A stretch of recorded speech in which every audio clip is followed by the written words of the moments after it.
നമസ്കാരം. Gate തുറന്നില്ലെങ്കിലും train വരും. Sailing committee ആരംഭിക്കുന്നു.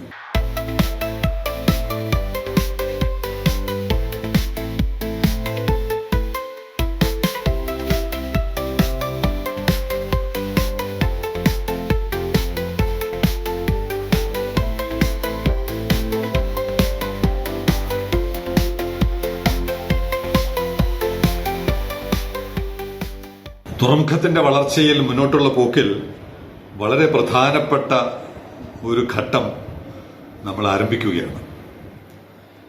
റെയിൽവേയുടെ ടെൻഡർ ഔദ്യോഗികമായി അനൗൺസ് ചെയ്തു. Design and construction of broad gauge single line. Single line എന്നുള്ളിടത്ത് മാത്രമാണ് നമുക്കൊരു വിയോജിപ്പല്ല, ഒരു ആശങ്ക.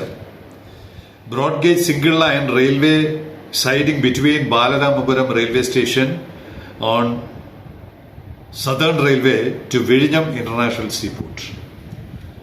ഒരുപാട് കാലമായിട്ട് നമ്മൾ ചർച്ച ചെയ്ത് കേട്ടിരുന്ന കാര്യത്തിന്റെ പ്രായോഗികമായ ഒരു സ്റ്റെപ്പാണ് ടെൻഡർ പബ്ലിഷ് ചെയ്തത്.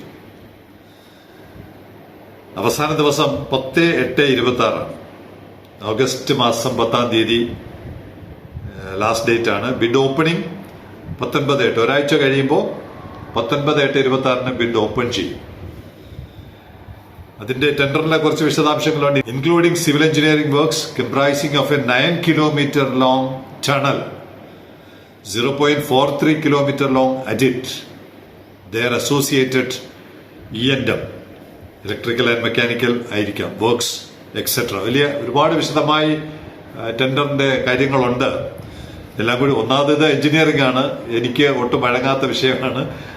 പക്ഷേ നമ്മുടെ തുറമുഖത്തെ സംബന്ധിച്ചിടത്തോളം വളരെ വളരെ പ്രധാനപ്പെട്ട ഒരു സംഭവമാണ്. അതുകൊണ്ട് കഴിയുന്നവർ ഈ ടെൻഡർ മുഴുവൻ ഒന്ന് വായിച്ചു നോക്കി എന്തെങ്കിലും പ്രശ്നങ്ങളുണ്ട്, നിലവിലുള്ള ടെൻഡറിൽ എന്തെങ്കിലും പോരായ്മകളോ പ്രശ്നങ്ങളോ ഉണ്ടെങ്കിൽ നമ്മളത് ചൂണ്ടിക്കാണിക്കണം. അപ്പൊ അതിന്റെ കുറച്ച് ഡീറ്റെയിൽസ് 71ാമത്തെ ന്യൂസ് ലെറ്ററിൽ ഉണ്ട്.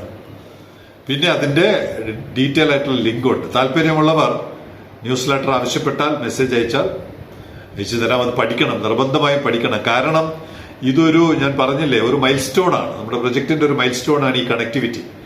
ഇത് വന്നാൽ കാശ്മീർ വരെ എത്തിക്കാം. കാശ്മീർ വരെ മാത്രമല്ല, ബംഗ്ലാദേശിലുമായിട്ട് എത്തിക്കാം. കാരണം ബംഗ്ലാദേശുമായിട്ട് കണക്ടിവിറ്റി ഉണ്ട്. തർക്കങ്ങളുണ്ടെങ്കിലും കണക്ടിവിറ്റി ഉണ്ട്. അങ്ങനെ ഒരു വലിയ കുതിപ്പിനുള്ള ഒരു തുടക്കമാണ് railway connectivity. Pushkar Srivastava, chief engineer projects, Konkan railway corporation limited, അദ്ദേഹത്തിന്റെ പേരിലാണ് ടെൻഡർ അനൗൺസ് ചെയ്തിരിക്കുന്നത്. അപ്പോൾ ഒരു സംശയം എനിക്ക് തോന്നി. കാരണം ഈ സിംഗിൾ ലൈൻ എത്രത്തോളം ഇഫക്റ്റീവാണ്, ഭാവിയിൽ നമ്മളെ സഹായിക്കും. അതൊരു ടണലാണ്. തോന്നുമ്പോൾ ഇടിക്കാനും വീതി കൂട്ടാനും പറ്റുന്നതല്ല. അപ്പൊ ഞാൻ ഇതുമായി ബന്ധപ്പെട്ട ആളുകളോട് സംസാരിക്കാൻ ശ്രമിച്ചു. അപ്പോൾ നിലവിലുള്ള സാഹചര്യം എന്താണ്? ഡബിൾ ഡെക്കർ കണ്ടെയ്നർ ട്രെയിൻസ് ഉണ്ട്. ഡബിൾ ഡെക്കർ എന്ന് പറഞ്ഞാൽ എന്താണ്? ഒരു കണ്ടെയ്നറിന്റെ പുറത്ത് വേറൊരു കണ്ടെയ്നർ. പിന്നെ ടണലിൽ തന്നെ വേണമെങ്കിൽ അഡീഷണൽ ഒരു ലൈൻ. അങ്ങനെ ഉണ്ടെങ്കിൽ എഫിഷ്യൻസി കൂടും. അപ്പൊ അങ്ങനെ നോക്കുമ്പോൾ നമ്മൾ നിസ്സാരക്കാരൊന്നുമില്ല. ശരിയാണോ എന്ന് എനിക്കറിയില്ല. ഗൂഗിൾ തന്ന മറുപടിയാണ് വേൾഡ്സ് ഫസ്റ്റ് ഹൈറൈസ്. ഈ ഡബിൾ സ്റ്റാക്ക് എന്ന് പറയുന്ന 2 കണ്ടെയ്നർ വെച്ച് ഉള്ള ലൈൻ ഉണ്ടാക്കിയിരിക്കുന്നത് ഇന്ത്യയാണ് ഫസ്റ്റ് എന്ന് പറയുന്നു. എത്രത്തോളം ശരിയെന്നല്ല, പക്ഷെ വിശ്വസിക്കാൻ ഞാൻ ആഗ്രഹിക്കും. കാരണം തോറിയം എന്ന് പറയുന്ന ഒരു ഇന്ധനം വെച്ചുകൊണ്ട് ഒരു പ്രോട്ടോടൈപ്പ് ഡെവലപ്പ് ചെയ്തത് ഇന്ത്യയാണെന്ന് ഒരു 10, 25, 30 വർഷം മുമ്പ് ഞാൻ കണ്ടിട്ടുണ്ട്. അത് തമസ്കരിക്കപ്പെട്ടു, അത് വേറെ വിഷയം. അതുകൊണ്ട് ഇന്ത്യയെ നമ്പർ 1 ആണ് എന്ന് ആദ്യമായിട്ട് ചെയ്തു എന്ന് പറയുന്നതിൽ അത്ഭുതപ്പെടേണ്ട കാര്യമില്ല. World's first highrise OHE 7.57 metre ഇതിന്റെ ഹൈറ്റ് ആണ്. For double stack under electric wires. നമ്മുടെ റെയിൽവേയുടെ ഇലക്ട്രിക് വയറിന്റെ താഴെ കൂടി പോകാൻ പറ്റുന്ന തരത്തിൽ 7.57 മീറ്റർ ഹൈറ്റോട് കൂടിയുള്ള ഡബിൾ ഡെക്കർ കണ്ടെയ്നർ ട്രെയിൻ നമ്മൾ ഡിസൈൻ ചെയ്തു, പ്രവർത്തിപ്പിച്ചു. എവിടെയാണ്? Western dedicated freight corridor and eastern dedicated freight corridor. ഒന്ന് കൽക്കട്ട ടച്ച് ചെയ്യുന്നതും 2 മുംബൈ ടച്ച് ചെയ്യുന്നതുമായ 2 കോറിഡോറുകളിൽ ഇങ്ങനെയുള്ള ട്രെയിൻ ഓടുന്നുണ്ട്. അപ്പൊ ഇത് പുരോഗമിക്കണമെങ്കിൽ, വളരണമെങ്കിൽ ഇത് ആവശ്യമാണ്. പക്ഷെ നമ്മുടെ ഇവിടെ ടണൽ ഇതിനനുസരിച്ച് ഡിസൈൻ ചെയ്യുന്നുണ്ടോ ഇല്ലെന്നുള്ളതാണ് എന്റെ വിശ്വാസം. ആരെങ്കിലും എക്സ്പേർട്സ് ഒന്ന് വിശദീകരിച്ചാൽ കൊള്ളാം. അതുപോലെ ഈ രണ്ടാമതൊരു ലൈൻ അതിനകത്ത് സാധ്യതയുണ്ടോ? അല്ലെങ്കിൽ എന്തുകൊണ്ട് രണ്ട് ലൈൻ ഒരുമിച്ച് ഡിസൈൻ ചെയ്തില്ല? അപ്പൊ ഞാനിതിൽ ഇതുമായി ബന്ധപ്പെട്ട ഉദ്യോഗസ്ഥൻ, ഈ ഡിസൈനിങ്ങിലൊക്കെ ബന്ധപ്പെട്ടിരുന്ന ഒരു ഉദ്യോഗസ്ഥനോട് ഞാൻ ചോദിച്ചു, why did we design a single line rail track whereas others are already using double line and double stop trains? രണ്ട് വരിയായിട്ട് പോകുന്നത് കൊണ്ട് ഡബിൾ ഉണ്ട്. അപ്പൊ അദ്ദേഹത്തിന്റെ മറുപടി, based on the container cargo projection in the hinterland and coast economics. ഈ രണ്ട് ഘടകങ്ങൾ പരിശോധിക്കുമ്പോഴാണ് നമുക്ക് സിംഗിൾ ലൈൻ മതിയെന്ന് ആദ്യകാലത്ത് തീരുമാനിച്ചു. എന്തൊക്കെയാണ്? കാർഗോ പ്രൊജക്ഷൻ മുഴുവൻ തകിടം മറിഞ്ഞിരിക്കുകയാണല്ലോ. ഇപ്പോൾ 4.5 ലക്ഷം വിഭാവന ചെയ്തെടുത്ത് 13 ലക്ഷം ഹാൻഡിൽ ചെയ്യപ്പെട്ടു. ഈ കണക്കുകൂട്ടൽ പ്രൊജക്ഷൻ മുഴുവൻ തെറ്റായിരുന്നു എന്നുള്ളത് ആദ്യ വർഷം തന്നെ തെളിയിച്ചു. ഇനിയുള്ള വർഷങ്ങൾ അതിനപ്പുറം തെളിയിക്കും. പിന്നെ 47 പൂർത്തിയാക്കേണ്ടത് ഇപ്പോൾ 2028 പൂർത്തിയാക്കുന്നു. അപ്പോൾ എല്ലാം മാറിയ സാഹചര്യത്തിൽ ഈ കണക്കുകൂട്ടലുകളൊക്കെ തെറ്റായിരുന്നു എന്ന് കാലം തെളിയിച്ചു കൊടുക്കുകയാണ്. അവിടെയാണ് നമ്മുടെ പുതിയ എക്സ്പാൻഷൻ പോസിബിൾ ആണോ ഞാൻ അദ്ദേഹത്തോട് ചോദിച്ചത്. അദ്ദേഹം മറുപടി തന്നില്ല. നമ്മൾ ഇത്തരം വിഷയങ്ങളിൽ എന്തുമാത്രം പിന്നിലാണ് എന്നുള്ളതിന് ഈ ടെൻഡർ പബ്ലിഷ് ചെയ്യുന്ന മുമ്പ് എന്നെ സെയിലിംഗ് കമ്മിറ്റിയുടെ ഒരു സുഹൃത്തുണ്ട്. ഞാൻ പേര് പറയുന്നില്ല, കാരണം അദ്ദേഹം ഒരു ഗവൺമെന്റ് സർവന്റ് ആണ്. I M A government servant, so cannot make critical comments, but have to say our administration are way behind 25 years. Someone has to make them think beyond 25 years. 25 വർഷം പഴയതാണ് നമ്മുടെ ഉദ്യോഗസ്ഥരുടെയൊക്കെ ചിന്തകൾ. അത് ആരെങ്കിലുമൊക്കെ ഇടപെട്ട് 25 വർഷം മുൻകൂട്ടി കാണാൻ അവരെ പ്രേരിപ്പിക്കണം. അദ്ദേഹത്തിന്റെ ഫീൽഡിൽ അത്തരം തിരുത്തലുകൾ വരുത്താനും 25 വർഷം മുൻകൂട്ടി കണ്ടുകൊണ്ട് പദ്ധതികളിൽ ആസൂത്രണം നടത്താനും ഒക്കെ ശ്രമിച്ച ആളായതുകൊണ്ടാണ് അദ്ദേഹത്തിന് പറയാൻ അവകാശമുണ്ട്. നമ്മൾ ഈ പറയുന്ന ഈ ഒരു തുരങ്കം, പ്രത്യേകിച്ച് ഇന്നലെ മിക്കവാറും എപ്പിസോഡിൽ ഞാൻ പറയുന്നത് ഏഷ്യയിലെ ഏറ്റവും ഡെൻസിറ്റി ഓഫ് പോപ്പുലേഷനിൽ 1ാം സ്ഥാനത്ത് നിൽക്കുന്ന ഒരു സ്ഥലമാണ് നമ്മുടെ പോർട്ട്. അവിടെ എപ്പോഴും ആളുകളെ കുടിയൊഴിപ്പിക്കാൻ പറ്റുമോ? അല്ലെങ്കിൽ ആളുകൾക്ക് ബുദ്ധിമുട്ടുണ്ടാക്കാൻ പറ്റുമോ? തുരങ്കം ഉണ്ടാക്കുമ്പോൾ 25 വർഷമോ 50 വർഷമോ 100 വർഷമോ ഒക്കെ മുന്നിൽ കണ്ടുകൊണ്ടുള്ള എഞ്ചിനീയറിംഗ് ഡിസൈനാണ് വേണ്ടിയിരുന്നത്. നിർഭാഗ്യവശാൽ അത്തരം ആളുകൾ നമ്മുടെ അധികാര കേന്ദ്രങ്ങളിൽ ഇല്ല എന്നുള്ളിടത്ത് അതിന്റെയൊക്കെ ബുദ്ധിമുട്ട്. ഇപ്പൊ തന്നെ ഒരു ഗേറ്റ് തുറക്കാൻ 10 വർഷം, ഒരു ഗേറ്റ് തുറക്കാൻ. കാരണം എന്താണ്? നിർമ്മാണം തുടങ്ങിയിട്ട് 10 വർഷമായി. 20 ലക്ഷത്തോട്ട് അടുക്കുകയാണ് കണ്ടെയ്നർ. അതിന്റെ കണക്ക് തരാം. 20 ലക്ഷത്തിലോട്ട് അടുക്കുമ്പോൾ ഒരു കണ്ടെയ്നർ പോലും പുറത്തു പോകില്ല. കണ്ടെയ്നർ പുറത്തു പോകുന്നത് കാഴ്ച കാണാൻ വേണ്ടിയല്ല, ഒരു തൊഴിലവസരം അഡീഷണൽ സൃഷ്ടിക്കണമെങ്കിൽ കണ്ടെയ്നർ പുറത്തിറങ്ങിയേ പറ്റൂ. അപ്പൊ അത്തരം ശുഷ്കമായ വിഷനോടുകൂടി കാര്യങ്ങൾ നിർവഹിക്കുന്നവർ, ഒരുപക്ഷെ നമുക്ക് പറയാം ഇത്രയെങ്കിലും നമുക്ക് അർഹതപ്പെട്ടത് ഇതാണ്. സാധാരണ പറയാറുണ്ട്, ഒരു ജനതയ്ക്ക് അർഹതപ്പെട്ട ഗവൺമെന്റിനെ അവർക്ക് ലഭിക്കും, ഭരണകൂടങ്ങളെ അവർക്ക് ലഭിക്കും. അതുകൊണ്ടായിരിക്കാം നമുക്ക് ഇത്രയെങ്കിലുമൊക്കെ കിട്ടുന്നത്.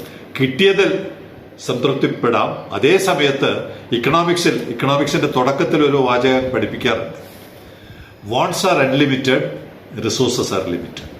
ആഗ്രഹങ്ങൾ വളരെ വളരെ കൂടുതലാണ്, പക്ഷെ അതിനനുസരിച്ച് റിസോഴ്സ് നമുക്കില്ല എന്നുള്ളതാണ് ഇക്കണോമിക്സിന്റെ ബേസ്. അപ്പൊ ആ ലഭ്യമായ വിഭവങ്ങൾ എങ്ങനെ മികച്ച രീതിയിൽ ഉപയോഗപ്പെടുത്താം. ലഭ്യമായ ഒരു തുരങ്കം, എന്തായാലും ഒരു തുരങ്കം പണിയുമ്പോൾ അത് 2 ലൈനും ഡബിൾ സ്റ്റാക്കുമായിട്ട് ഡിസൈൻ ചെയ്തിരുന്നെങ്കിൽ കുറെ കാലത്തേക്കെങ്കിലും നമ്മുടെ ആവശ്യം നിർവഹിക്കാൻ പോരുന്നതായിരുന്നു. ഇനി എന്ത് പറയണമെന്നറിയില്ല. പ്രേക്ഷകർ ആ ടെൻഡർ ഡോക്യുമെന്റ് ഒന്ന് വായിച്ചിട്ട് കൂടുതൽ വിവരങ്ങൾ നൽകുക.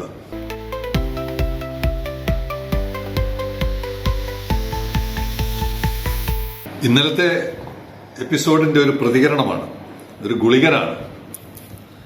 18th March 2026 Cabinet approved scheme means how the previous state government should give proposals.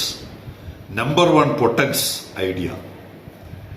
Sailing committee 1ാം തരം ഒരു പൊട്ടനാണെന്ന് 100 തവണ സമ്മതിക്കും. ഇങ്ങനെ കുറെ പൊട്ടന്മാര് കഴിഞ്ഞ 30 കൊല്ലം ഗുസ്തി പിടിച്ചിട്ടാണ് ഇന്ന് കാണുന്ന ഈ 952ാമത്തെ കപ്പൽ ഇപ്പോൾ പ്രവേശിച്ചിട്ടുണ്ടെന്ന് തോന്നുന്നു ഇവിടെ എത്തിയത്.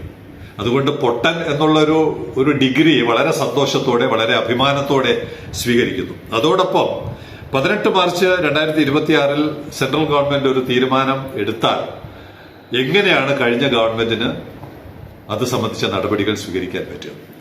ഡേറ്റ് നോക്കുക, 18 മാർച്ച് ഏപ്രിൽ മെയ് ഇത്രയും സമയം ഉണ്ടായിരുന്നു.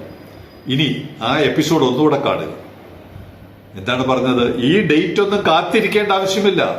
അതിനു മുമ്പ് സ്റ്റേറ്റ് ഗവൺമെന്റിന് ആവശ്യപ്പെടാം, ഇവിടെ സ്പെഷ്യൽ ഇക്കണോമിക് സോൺ വേണം, ഇൻഡസ്ട്രിയൽ പാർക്ക് വേണം. അതിനു മുമ്പ് 10 വർഷത്തിന് മുമ്പ് പിണറായി വിജയൻ അധികാരത്തിൽ കയറിയ ഉടനെ, ഇവിടെ കല്ലിട്ട ഉടനെ, നിർമ്മാണം തുടങ്ങിയ ഉടനെ 2015 ഡിസംബർ മാസം 5-ാം തീയതി മുതൽ കേന്ദ്രത്തിനോട് ഇത് ആവശ്യപ്പെടാം. 2015 പിന്നെയാണ് 2026-18 കുറിച്ച് ഇദ്ദേഹം പറയുന്നത്. അങ്ങനെ ആവശ്യപ്പെട്ടതാണ് ഈ തുറമുഖം.